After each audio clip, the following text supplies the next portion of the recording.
İlham Əliyevi çox pis günə qoyurlar. AŞPA Azərbaycan hakimiyyətinə qarşı yeni, daha dəhşətli qətnamə hazırlayır. Avropa Şurası Parlamenti Assambleyasının İnsan Hüquqları Komitəsi Azərbaycandakı repressiyalarla bağlı sərt qətnamə layihəsi qəbul edibdi. Layihə AŞPA-nın 22-26 iyun gələn ay tarixində keçiriləcək yay sessiyasında müzakirə üçün gündəmə çıxacaq. Sənəddə vurğulanır ki, Azərbaycanda siyasi pluralizm, ifadə azadlığı, məhkəmə müstəqilliyi və vətəndaş cəmiyyəti sahəsində ciddi geriləmələr var və bu Avropa Şurası qarşısında götürülmüş öhdəliklərin pozulmasıdır.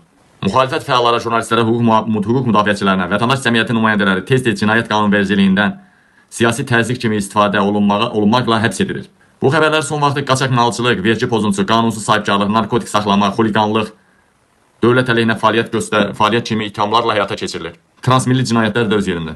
Sənəddə müxtəlif kateqoriyalar üzrə siyasi məhbusların, o cümlədən Əli Kərimli Qubad İbadoğlu'nun ev dustaqlığı, Akif Qurbanov, Ələsgər Məmmədlinin, Ruslan İzzətlinin, Rüfət Səfərov, Bəxtiyar Hacıyev kimi jurnalistlərin adları sadalanır.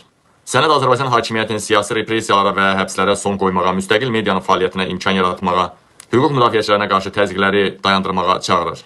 Dəyərli həmvətənlərim, gələn ay Avropadan İlham Əliyevə sürpriz var.